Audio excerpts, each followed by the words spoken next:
Hey there, this is glow scribe and welcome back to my channel. हाँ, मुझे intro में हंस लेना चाहिए क्योंकि मुझे पता है कि बाद में तो ये हंसी फूडी हो जानी है। तो अगले दिन था ना मेरा बोर्ड का एग्जाम एंड तो मेरी ऑडासिटी तो देखो, मैंने कुछ भी नहीं पढ़ा but I set down study just 2 hours before the examination. हाँ, वही सुबह का। अब कुछ लोग मेरे से कहेंगे ऐसी भी क्या मजबूरी थी कि तुमने पढ़ा ही नहीं, और कुछ लोग ये भी कहेंगे झूठ बोल रही भाई।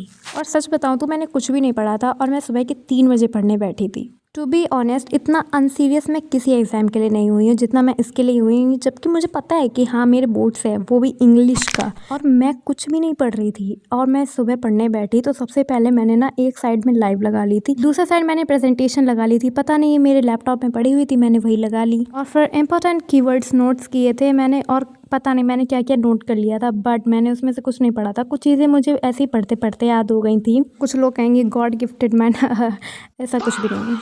इसको मैंने कम से कम आधे घंटे ही पढ़ा होगा ज़्यादा से ज़्यादा, एंड मैंने काफ़ी कुछ आधे घंटे में कवर कर लिया था। फिर मैंने सोचा कि मुझे अब एक बार सैम्पल पेपर करके भी देख लेना चाहिए कि मुझे कितना अभी लर्न हुआ है एंड मुझे कितना आता है, जिससे मुझे एक मेरी औकात पता चल जाए कि मैं कितना कर सकती हूँ। एक तो सीबीएसई रिवेंज मूड में है और मेरा पढ़ने का मन भी नहीं कर रहा है भाई। मतलब क्या है ये, मेरे साथ क्या हो रहा है? क्या मुझे एडीएचडी हो गया है? बाय द वे 3 घंटे में कितना ही लपेटा जा सकता है। तो मैंने सोचा कि ये सैम्पल पेपर छोड़ो, कुछ और करने बैठ जाते हैं भाई, आराम से याद कर लेते, क्योंकि वैसे भी कुछ आता तो है नहीं, और जब आता ही नहीं है तो लिखेंगे क्या। बाय द वे जो मैंने सैम्पल पेपर का रीडिंग सेक्शन लगाया था ना, उसमें मेरे 20 में से 19 मार्क्स आ रहे थे और 1 मार्क पता नहीं कहाँ पे उड़ गया था। एंड मैं सच बताऊँ तो इससे काफ़ी इजी आया था, मेरा पैराग्राफ काफ़ी इजी आया था बोर्ड्स में। अब देखो, यूट्यूब पर तो सभी समस्या का हल है, लेकिन ज़रूरी नहीं है कि सभी समस्या का ही हल हो। फिर मैंने सोचा मुझे नकली अकल का इस्तेमाल कर लेना चाहिए, मतलब कि आर्टिफिशियल इंटेलिजेंस। हम पे तो बुद्धि है ना, जिसके पास है चलो उसके ही इस्तेमाल कर लेते हैं।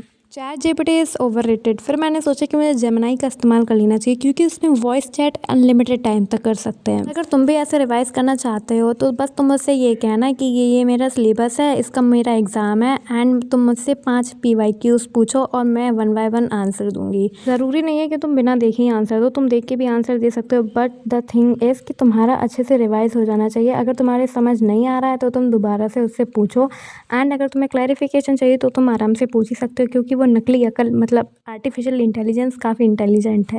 एंड मैं जितना याद कर सकती थी मैंने उतना याद किया। पहले तो मेरी रेफरेंस बुक थी एनसीईआरटी, एंड मैंने दूसरी जो बुक थी वो थी अरिहंत की सैम्पल पेपर वाली, जो कि मैंने लाइव में भी उसके सारे फीचर्स बताए हुए थे। कोई प्रमोट नहीं किया था मैंने, बट हाँ ये काफ़ी अच्छी है, एंड इससे 4-5 क्वेश्चन मेरे बोर्ड्स में सीधे उठ के आए थे। बाकी मेरा एग्ज़ाम काफ़ी ठीक गया है। बोर्ड्स की और जानकारी पाने के लिए ये वीडियो देखो।